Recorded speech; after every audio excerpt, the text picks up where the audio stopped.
दोस्तों आज हम बात करने वाले हैं कार्तिक आर्यन की लेटेस्ट मूवी शहजादा के बारे में, जो कि कार्तिक आर्यन की 2023 की फर्स्ट मूवी है। और इस मूवी के स्टार कास्ट हैं कार्तिक आर्यन, कृति सेनन, मनीषा कोइराला, जिसको प्रोड्यूस किया है भूषण कुमार, कृष्ण कुमार, राधा कृष्ण, अमन गिल और कार्तिक आर्यन ने। वैसे तो ये मूवी 12 जनवरी 2020 में आई अल्लू अर्जुन की अलविकंतपुरम लू का रीमेक है। ये मूवी मैंने पर्सनली जाकर देखी है। वैसे तो अल्लू अर्जुन का कोई मुकाबला नहीं कर सकता उनके रोल में, बट मूवी रीमेक बने और बॉलीवुड वाले अच्छी नहीं बनाए, ऐसा हो नहीं सकता। चाहे वांटेड हो या रेडी या फिर शहजादा, बॉलीवुड वाले रीमेक तो बहुत अच्छा बनाते हैं, ये तो मानना पड़ेगा।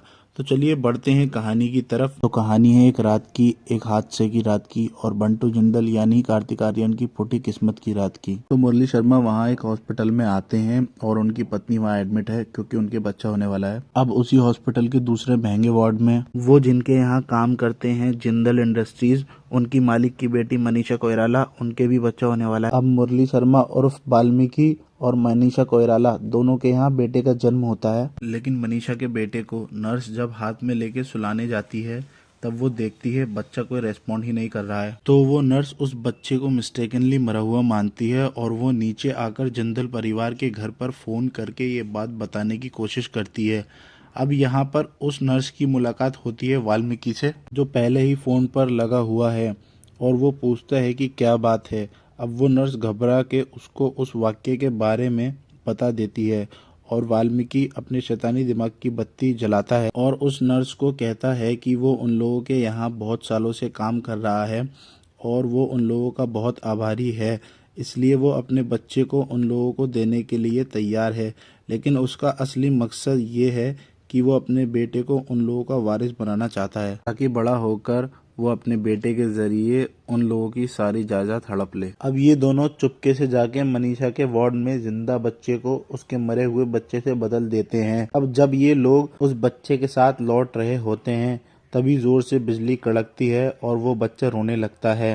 अब ये देखकर वो नर्स बहुत ही खुश हो जाती है और वो वाल्मीकि से कहती है कि उन दोनों को जाकर बच्चा बदल देना चाहिए ताकि दोनों माओं को अपना अपना सही बच्चा मिल जाए। अब वाल्मीकि इस बात से सख्त मना कर देता है और वो उस नर्स से कहता है कि वो और मनीषा के पति एक साथ ही मनीषा के पिता की कंपनी में काम किया करते थे, लेकिन रणदीप ने मनीषा को अपने प्यार में फंसाकर उससे शादी कर ली और वो अमीर बन गया और वो आज भी एक गरीब क्लर्क की नौकरी कर रहा है। तो वो इस बात के लिए उनके बच्चे को अपने यहाँ गरीबी में बड़ा करेगा और उसकी जिंदगी बद से बदतर कर देगा। अब इसी बात को लेकर उन दोनों के बीच बहुत ही बड़ा बखेड़ा खड़ा हो जाता है और इसी बात के दौरान वो नर्स ऊपर से नीचे गिर जाती है और सर पर गहरी चोट लगने के कारण कोमा में चली जाती है। अब ये दोनों परिवार एक दूसरे के बच्चे के हॉस्पिटल से अपने अपने घर चले जाते हैं। अब वाल्मीकि अपने बच्चे के नामकरण के वक्त उसका नाम रखता है बंटू। अब पंडित जी ये सुनकर भड़क जाते हैं और कहते हैं मैंने अपनी जिंदगी में किसी भी बाप को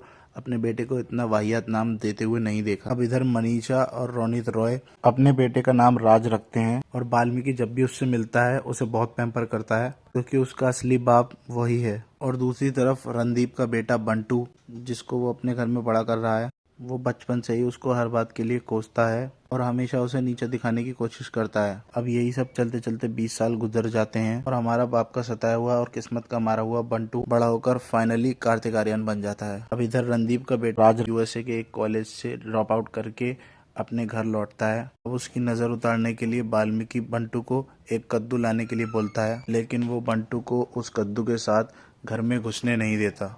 तब बंटू कहता है मैं बचपन से देखता आ रहा हूँ, आप मुझे कभी भी इस घर के अंदर जाने नहीं देते, ऐसा क्यों है। तो वाल्मीकि कहता है बंटू जैसे लूजर के लिए उस महल में कोई भी जगह नहीं है। लेकिन इसकी असली वजह यह है कि वाल्मीकि नहीं चाहता कि बंटू अपने असली माँ बाप के आसपास भी भटके, क्योंकि उसे डर है कि अगर ऐसा होगा तो वो लोग एक ना एक दिन अपने खून को पहचान ही लेंगे। अब बंटू अपनी बहन के साथ होता है, तभी कुछ लोग बाइक पे आके बंटू की बहन से उसका दुपट्टा छीन लेते हैं। अब जब बंटू की बहन इसके बारे में उससे कुछ कहने को कहती है तो बंटू कहता है आज उसका एक इम्पोर्टेंट इंटरव्यू है, तो इसलिए वो इस पचड़े में नहीं पड़ना चाहता। तो उसकी बहन कहती है अगर तुम्हारी गर्लफ्रेंड के साथ ऐसा हुआ होता तो तभी भी तुम ऐसे ही रिएक्ट करते। अब बंटू इस इमोशनल अत्याचार के चक्कर में पड़ के उस गैंग से बदला लेने के लिए पहुंच जाता है। अब यहाँ पर शुरू होता है इस फिल्म का सबसे पहला action sequence Kartik Aaryan style. अब इन सब के बाद बंटू फाइनली अपने इंटरव्यू के लिए पहुंचता है। अब वहाँ उसकी मुलाकात होती है उस कंपनी के सेल्स मैनेजर, और वो बातों बातों में अपने खड़ूस और मनूस बाप के बारे में उसे बताता है। और यहीं पर आता है एक सॉन्ग जिसकी लोकेशन बहुत ही अच्छी है, बहुत ही अच्छी इस सॉन्ग की सिनेमेटोग्राफी है और डायरेक्शन है। अब इस गाने के बाद एक डायलॉग आता है जिसमें वाल्मीकि बंटू को बताता है कि हम लोग मिडिल क्लास लोग हैं, तो इसलिए हम लोग हमेशा सच नहीं बोल सकते, तो हम लोगों को जिंदगी में झूठ बोलना चाहिए और डरना भी चाहिए। तो इस बात के जवाब में बंटू बोलता है, अगर मैं सच बोलूंगा तो मुझे उसी वक्त सिर्फ थोड़ा डर लगेगा, लेकिन अगर मैं झूठ बोलूंगा तो मुझे हर वक्त उसका डर लगा रहेगा। अब यहाँ पर बंटू की मुलाकात होती है उस कंपनी के एचआर मैनेजर से। ये वही बंदा है जिन्होंने बंटू की बहन का दुपट्टा छीना था। तो वो बंटू को बताता है वो एक मिसअंडरस्टैंडिंग थी, उसने उसकी बहन का दुपट्टा नहीं छीना था, बल्कि उसकी बहन रास्ते पे खड़ी थी तो उसका दुपट्टा कहीं उन लोगों की बाइक पर ना फंस जाए, तो वो उस दुपट्टे को हटाने की कोशिश कर रहा था, तो इसी चक्कर में वो दुपट्टा उसके हाथ में फंस गया था। अब यहाँ पर एंट्री होती है इस कंपनी की बॉस यानी कि कृति सेनन और उसकी लंबी टांगों की। जैसे ही कृति सेनन की एंट्री होती है तो कार्तिक आर्यन उसकी टांगों को घूरता ही रहता है। उसको नहीं पता होता कि ये कंपनी की बॉस है। अब ऑफिस में भी कार्तिक आर्यन अपनी बॉस यानी कि कृति सेनन को घूरता ही रहता है, तो इसीलिए उसको सबक सिखाने के लिए उनकी बॉस उनको 2 टूरिस्ट के साथ रेगिस्तान में भेज देती है। अब बंटू वहां से लौटने के बाद अपनी बॉस से उस बात के लिए माफी मांग लेता है और वो उनको स्कर्ट की जगह पैंट पहन कर आने के लिए रिक्वेस्ट करता है। अब एक दिन बंटू और उनके बॉस होटल में फाइनेंसर के साथ मीटिंग के लिए जाते हैं और वो फाइनेंसर कृति सेनन को धमकी देकर उसकी टूरिज्म कंपनी खरीदने की मांग करता है। अब यहाँ पर शुरू होता है इस फिल्म का second slow motion fight scene Kartik Aaryan style. अब इसमें बहुत सारा स्लो मोशन एक्शन है जो कि आपको मूवी में देखकर बहुत ही ज्यादा मजा आने वाला है। अब जब ये लोग उस फाइनेंसर के साथ बात कर रहे होते हैं, अभी उस होटल में रंजीत भी होता है और वो उन लोगों से बहुत ही इम्प्रेस हो जाता है। अब रंजीत अपने घर में आके इस बात को अपने ससुर जी को बताता है। अब ये सब बात सुनने के बाद रंजीत के ससुर जी कृति सेनन के साथ अपने पोते की शादी करने का फैसला लेते हैं, लेकिन उसका पोता इसमें इतना इंटरेस्टेड नहीं है क्योंकि वो अपने एक रिलेटिव से प्यार करता है। उधर कृति सेनन भी इस शादी के लिए बिल्कुल राजी नहीं है, लेकिन वो अपने बाप के चलते लड़के से मिलने से तैयार हो जाती है। अब जब ये लोग एक दूसरे के साथ मिलते हैं तभी वहाँ पर उसका पोता एक रिंग के साथ आ जाता है और मिसअंडरस्टैंडिंग के चलते उन दोनों की मंगनी तय हो जाती है। और जब उसका पोता कृति सेनन को अंगूठी पहना रहा होता है तभी वहाँ पर बंटू आ जाता है और वो ये सब देख लेता है। अब इन सब के बाद कृति सेनन को बंटू के लिए अपने प्यार का एहसास हो जाता है और ये दोनों एक कपल बन जाते हैं। अब यहाँ पर एंट्री होती है इस फिल्म के विलन हिंदुजा सनी की, जो कि जिंदल इंडस्ट्रीज के आधे शेयर्स खरीदना चाहता है, लेकिन रणदीप जिंदल इससे सख्त मना कर देता है, तो इसीलिए हिंदुजा सनी उसी के ऑफिस में रणदीप को जान से मारने की कोशिश करता है। अब इसके तुरंत बाद ही बंटू और कृति सेनन रंजीत से मिलने के लिए उनके ऑफिस आते हैं और उनको बहुत ही जख्मी हालत में देखते हैं। अब उनको बचाने के लिए बंटू जब ये देखता है कि लिफ्ट और सीढ़ी दोनों ही किसी ने जाम कर दिए हैं, तो वो उन्हें क्रेन से नीचे लाते हैं और कुछ भी करके वो उन्हें हॉस्पिटल में ले आते हैं। अब ये वही हॉस्पिटल है जिसमें वाल्मीकि ने बंटू को अपने बेटे के साथ बदल दिया था। अब रंजीत को हॉस्पिटल में एडमिट करने के बाद बंटू और उस नर्स का आमना सामना हो जाता है। अब वो नर्स उससे रणदीप के बारे में पूछती है और ये कहती है उसे क्या हुआ है और तुम क्या उसके बेटे हो। तब बंटू उसे बताता है कि उसका छोटा सा एक्सीडेंट हुआ है और उसका बाप रंजीत नहीं बल्कि वो है जो सामने से आ रहा है, और वो वाल्मीकि को अपना बाप दिखाता है। ये देखकर वो नर्स कहती है कि तुम्हारे असली बाप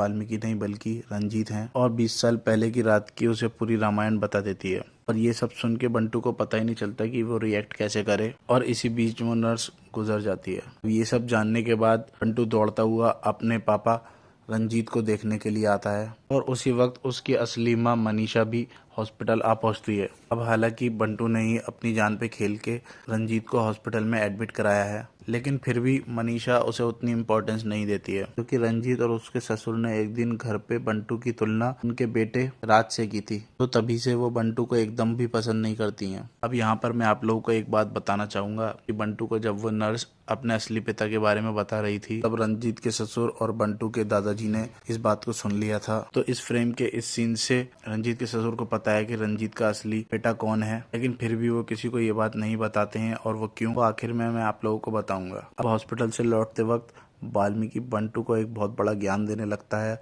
और ये कहता है कि इन बड़े लोगों का कभी भी विश्वास नहीं करना चाहिए, क्योंकि वो लोग गरीब लोगों को इंसान नहीं समझते और उनके साथ कभी भी अच्छा बर्ताव नहीं करते। अब एक तो बंटू अपने पिता की सच्चाई जानने के बाद शौक में है, ऊपर से वाल्मीकि उनके असली पिता के बारे में उल्टी सीधी बातें किया जा रहा है। तो बंटू बहुत ही गुस्से में आकर वाल्मीकि को एक जोर से तमाचा जड़ देता है और उसे अपना मुंह बंद रखने को कहता है। अब घर लौटते वक्त बंटू वाल्मीकि से कहता है कि तुम मुझसे पूछोगे नहीं कि मैंने तुम्हें इतनी जोर से थप्पड़ क्यों मारा। अब यहाँ पर बंटू वाल्मीकि को बताने लगता है कि उसे पता चल गया है कि उसके असली पिता कौन है। तो इस बात से घबराकर वाल्मीकि बंटू से कहता है कि क्या वो इस सच्चाई को सबको बता देगा और जो उसका असली बेटा है वो उसकी जिंदगी बर्बाद कर देगा। तो उसके जवाब में बंटू बोलता है कि वो ऐसा कुछ भी नहीं करेगा, क्योंकि इससे दोनों ही माओं को बहुत बड़ा सदमा लगेगा और वाल्मीकि का जो असली बेटा है वो शायद ये सब बर्दाश्त नहीं कर पाए और खुदकुशी कर ले। अब इधर क्योंकि बंटू ने रंजीत की जान बचाई थी, इसलिए उसके दादाजी उसको अपने घर पे काम पर रखने का फैसला लेते हैं। अब जैसा कि मैंने कहा था, बंटू के दादाजी को पहले से ही पता है कि उनका असली पोता बंटू है, तो इसीलिए ये सब एक बहाना है ताकि वो बंटू को अपने घर में लाकर रख सकें। तो फाइनली इतने सालों के बाद बंटू की एंट्री होती है उसके अपने घर में। अब घर में आने के बाद बंटू फाइनली अपने दादाजी से मिलता है और वो इसे 50,000 की सैलरी वाली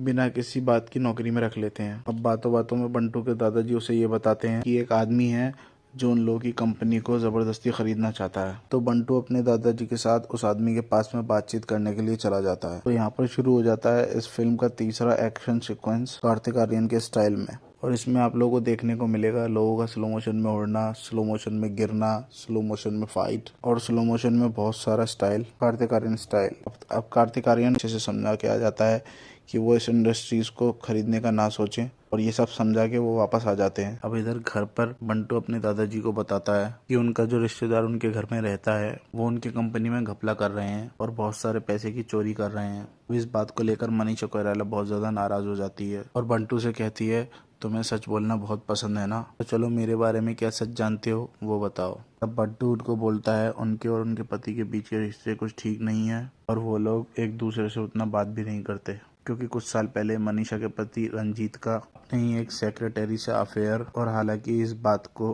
परिवार के सभी लोग जानते हैं लेकिन कोई भी इस बारे में बात नहीं करना चाहता। अब इस बात से रंजीत बहुत ज्यादा गुस्सा हो जाता है और वो बंटू का कॉलर पकड़ के उससे बोलता है कि हमेशा सच बोलना अच्छा नहीं होता, रिश्ते निभाने के लिए कभी कभी झूठ भी बोलना पड़ता है। इसके जवाब में बंटू कहता है कि कोई रिश्ता कितना सच्चा होता है वो आपको तभी पता चलता है जब आप उसको अपना सच बताएं, चाहे वो कितना ही बुरा क्यों ना हो, क्योंकि सच्चाई की बुनियाद पे जो रिश्ते बनते हैं वो पत्थर की तरह होता है और उसे कोई भी तोड़ नहीं सकता। और अब मनीषा के पति रंजीत उस अफेयर के लिए मनीषा से माफी मांग लेते हैं और उनके रिश्ते ठीक हो जाते हैं। अब एक दिन घर में पार्टी के दौरान मनीषा, बंटू और उनकी होने वाली बहू कृति सेनन को एक साथ इंटीमेट पोजीशन में देख लेती है। अब इस बात को लेकर बहुत बड़ा बखेड़ा खड़ा हो जाता है और इस बात के लिए बंटू को उसके अपने घर से ही निकाल दिया जाता है। उसके बाद वो आदमी जो जबरदस्ती कंपनी खरीदना चाहता था, वो और उसके आदमी मिलकर बंटू के दादाजी के रिश्तेदार के लड़के को किडनैप कर लेते हैं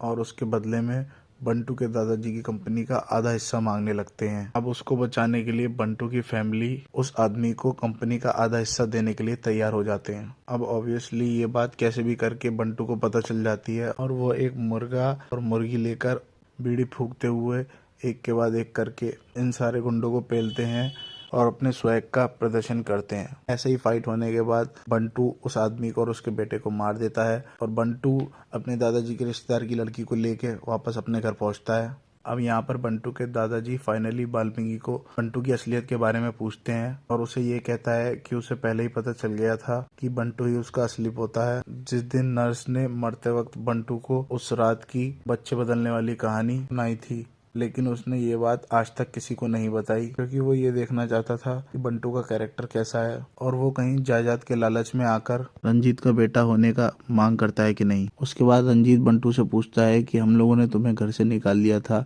उसके बाद भी तुमने नायडू से हमारे लिए लड़ाई क्यों की। तो इस बात पर बंटू बोलता है कि सिर्फ माँ बाप ही बच्चों का भला नहीं चाहते, बच्चे भी माँ बाप का भला चाहते हैं और उन्हें हमेशा खुश देखना चाहते हैं। हालांकि उसे घर से निकाल दिया गया था, पर उसको जैसे ही पता चला कि उसके माँ बाप परेशानी में हैं, तो वो कैसे चुप बैठता। अब रंजीत ये सब सुन के बंटू को अपना लेता है और ये कहता है कि उसकी पत्नी मनीषा को भी ये सब कुछ पता चलना चाहिए, लेकिन बंटू इस बात से सख्त मना कर देता है और ये कहता है कि इस बात को उसकी माँ को कभी भी ना बताया जाए तो ही अच्छा है, क्योंकि उन्होंने इतने सालों तक राज को अपने बेटे की तरह बड़ा किया है। तो अगर अचानक से उनको ये पता चले कि राज उनका असली बेटा नहीं है तो शायद वो ये एक्सेप्ट ना कर पाए। अब यहाँ पर एंट्री होती है मनीषा कोइराला की, जो अपने बेटे राज को बचाने के लिए बंटू को अपने जायदाद का आधा हिस्सा लिख देती है और ये कहती है कि तुमने मेरे बेटे की जान बचाई है, इसलिए आज से तुम भी मेरे लिए बेटे के समान हो। बंटू पहले तो ये जायदाद लेने से मना कर देता है और बाद में अपने पिता रंजीत और दादाजी के कहने पर ये जायदाद एक्सेप्ट कर लेता है। अब यहीं पर इस फिल्म का हो जाता है हैप्पी एंडिंग स्लो मोशन में।